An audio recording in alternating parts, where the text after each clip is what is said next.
ইতিহাস বিষয়ের NET SET coaching চ্যানেলে আপনাদের সকলকেই স্বাগত। আজকে প্রাচীন ভারতের যে শিলালিপিগুলো রয়েছে সেই শিলালিপিগুলো নিয়ে 30টি গুরুত্বপূর্ণ প্রশ্নোত্তর আলোচনা করব। তো প্রথমে রয়েছে, ভারতীয়রা কোন রাজবংশের দ্বারা অনুপ্রাণিত হয়ে লেখমালা চালু করেছিলেন? তো ভারতীয়রা প্রথমত অশোক, তিনি প্রথম শিলালিপি চালু করেছিলেন ভারতবর্ষে। তো তিনি ইরানের হখামনীষীয় নৃপতি বা রাজাদের দ্বারা অনুপ্রাণিত হয়ে ভারতে শিলালিপি বা লেখমালার কিন্তু প্রবর্তন করেছিলেন। ইরানের হখামনীষীয় রাজাদের অনুকরণ করেছিলেন। নেক্সট, সিন্ধু বা হিন্দু প্রদেশের নাম কোথায় পাওয়া যায়? অর্থাৎ ভারতের বাইরে যে সমস্ত শিলালিপি বা লেখমালা রয়েছে তাদের মধ্যে সিন্ধু বা সিন্ধু নামটি কোথায় পাওয়া যায়? দারাও বংশের পার্সোপোলিস, নকশি রুস্তম ও হামাদান, এই তিনটা লেখ থেকে আমরা হিন্দু বা সিন্ধু প্রদেশের নাম জানতে পারি। নেক্সট, ভারতবর্ষ নামটি প্রথম কোথায় পাওয়া যায়?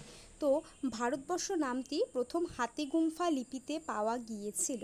নেক্সট, নাসিক প্রশস্তি কে রচনা করেন? নাসিক প্রশস্তি রচনা করেছিলেন গৌতমী বলশ্রী। গৌতমী বলশ্রী ইনি ছিলেন গৌতমীপুত্র সাতকর্ণীর মাতা, যিনি নাসিক প্রশস্তি রচনা করেছিলেন। নেক্সট, অশোকের শিলালিপিগুলো কে পাঠোদ্ধার করেন? অশোকের শিলালিপিগুলো পাঠোদ্ধার করেছিলেন জেমস প্রিন্সেপ। তিনি 1837 সালে এগুলো পাঠোদ্ধার করেন। নেক্সট, বেহুস্তন লেখ কার আমলের রচনা? ইরানের হখামনীষীয় রাজা প্রথম দারাও বংশের আমলে এই বেহুস্তন লেখ রচনা করা হয়েছিল। নেক্সট, জুনাগড় শিলালিপি কোন ভাষায় রচিত? জুনাগড় শিলালিপি সংস্কৃত ভাষায় রচিত এবং এই জুনাগড় শিলালিপি ছিল শক নেতা বা শক রাজা রুদ্রদামনের। শক রাজা রুদ্রদামন এই জুনাগড় শিলালিপি তিনি কিন্তু এটাকে রচনা করেছিলেন। রুদ্রদামন তিনি এই শিলালিপিটি রচনা করেছিলেন। নেক্সট, তারপরে বলা হয়েছে যে রুদ্রদামন সাতকর্ণীকে দুবার পরাজিত করেন। এই ঘটনা আমরা কোথা থেকে জানতে পারি? এই ঘটনা আমরা জুনাগড় শিলালিপি থেকে জানতে পারি যে রুদ্রদামন তিনি গৌতমীপুত্র সাতকর্ণীকে দুবার পরাজিত করেছিলেন। নেক্সট,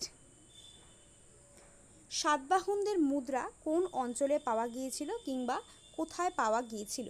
সাতবাহনদের মুদ্রা পাওয়া গিয়েছিল নেভাসাতে। এবং নানাঘাট শিলালিপি কে রচনা করেন? নায়নিকা নানাঘাট শিলালিপি রচনা করেছিলেন। নেক্সট, এক ব্রাহ্মণ বা একা ব্রাহ্মণ এই কথাটি কোন শিলালিপিতে রয়েছে? নাসিক প্রশস্তিতে এই এক ব্রাহ্মণ বা একা ব্রাহ্মণ কথাটি উল্লেখিত রয়েছে। নেক্সট, নাসিক গুহালেখে কাকে জীবসুতা বলে অভিহিত করা হয়েছে?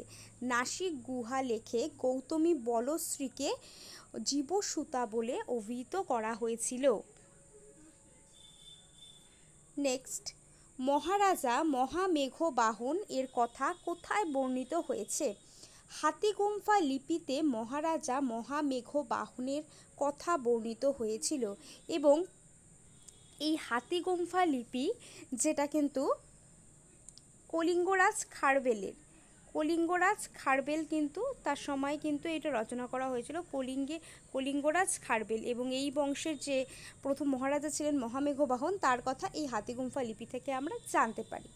নেক্সট, সুদর্শন রথ খননের কথা কোন লেখ থেকে জানা যায়? জুনাগড় শিলালিপি থেকে সুদর্শন রথ খননের কথা জানতে পারি এবং আমরা জানতে পারি যে চন্দ্রগুপ্ত মৌর্য তার সময় এই যে সুদর্শন রথটা খনন করা হয়েছিল এখানে, সে সময় সে সুদর্শন হ্রদের যে গভর্নর ছিলেন তিনি কে ছিলেন? পুষ্যগুপ্ত এখানকার গভর্নর ছিলেন। নেক্সট, রবিকীর্তি নিজেকে কোন লেখতে কালিদাস ও ভারবীর সমকক্ষ বলে তুলনা করেছিলেন? আইহোল প্রশস্তিতে রবিকীর্তি নিজেকে কালিদাস ও ভারবীর সমকক্ষ বলে মনে করেছিলেন। নেক্সট, পুষ্যমিত্র শুঙ্গ দুটি অশ্বমেধ যজ্ঞ করেন। এই তথ্যটা আমরা কোথায় জানতে পারি? এই কোশ্চেনটা বহুবার করানো হয়েছে। পুষ্যমিত্র শুঙ্গ দুটি অশ্বমেধ যজ্ঞ করেছিল, এটি রাজা ধনের অযোধ্যা স্টোন পিলার থেকে আমরা জানতে পারি যে তিনি দুটো অশ্বমেধ যজ্ঞ করেছিলেন। কে? শুঙ্গ বংশের প্রতিষ্ঠাতা পুষ্যমিত্র শুঙ্গ। নেক্সট, পাহাড়পুর তাম্রশাসন কার সময়কালে রচনা করা হয়েছিল? পাহাড়পুর তাম্রশাসন বুধগুপ্তের সময় রচনা করা হয়েছিল। বাঁশখেড়া ও মধুবন তাম্রশাসন থেকে কার রাজত্বকালের ইতিহাস জানা যায়? গৌড়রাজ শশাঙ্কের ইতিহাস জানা যায় এই বাঁশখেড়া ও মধুবন তাম্রশাসন থেকে। নেক্সট, মৌখরীরাজ ঈশান বর্মার দুটো লেখের নাম কি? মৌখরীরাজ ঈশান বর্মা ছিলেন মৌখরী বংশের সর্বশ্রেষ্ঠ শাসক এবং তার দুটো উল্লেখযোগ্য লেখ ছিল হরাহা ও শঙ্করপুর তাম্রশাসন। হরাহ ও শঙ্করপুর তাম্রশাসন ছিল মৌখরীরাজ ঈশান বর্মার দুটো গুরুত্বপূর্ণ লেখ। নেক্সট, এলাহাবাদ প্রশস্তির রচয়িতা হরি সেন গুপ্ত সাম্রাজ্যে সন্ধি বিগ্রহী পদে অধিষ্ঠিত ছিলেন।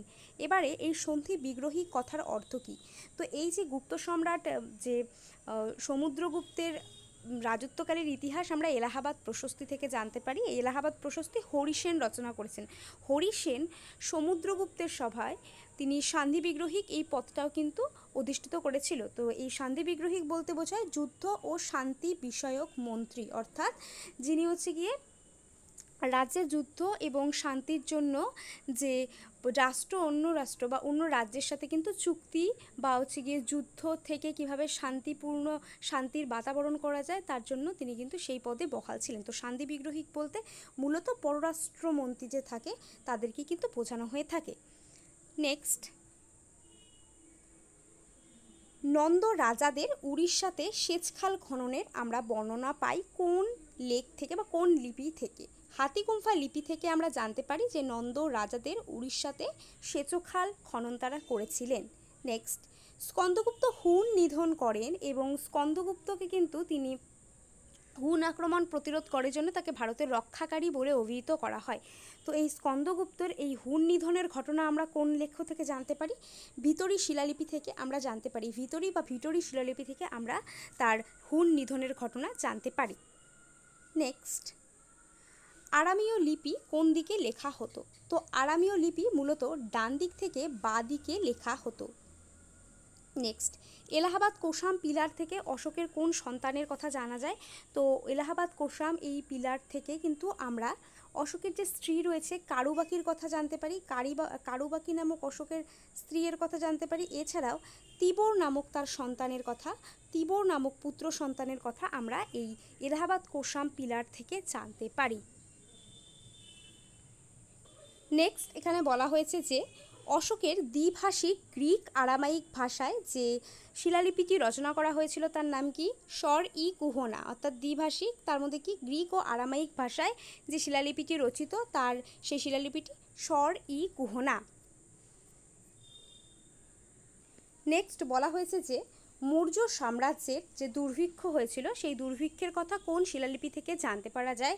মহাস্থান ও সোহগড়া শিলালিপি থেকে মৌর্য সাম্রাজ্যের দুর্ভিক্ষের কথা আমরা জানতে পারি। নেক্সট, দ্বিতীয় চন্দ্রগুপ্তকে দেবরাজ কোন লিপিতে বলা হয়েছে? তো দ্বিতীয় চন্দ্রগুপ্তকে দেবরাজ বলে অভিহিত করা হয়েছে সাঁচি লিপিতে। তো সাঁচি লিপিতে দ্বিতীয় চন্দ্রগুপ্তকে দেবরাজ বলে অভিহিত করা হয়েছে। নেক্সট, বাদাল স্তম্ভ লিপি থেকে কার রাজত্বকাল সম্পর্কে জানা যায়? পাল রাজা দেবপালের রাজত্বকালের ইতিহাস আমরা বাদাল স্তম্ভ লিপি থেকে জানতে পারি।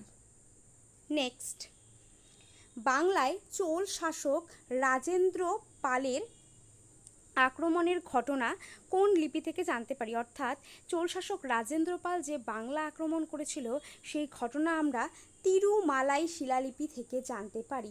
তিরুমালাই শিলালিপি থেকে আমরা বাংলায় চোল আক্রমণের কথা জানতে পারি।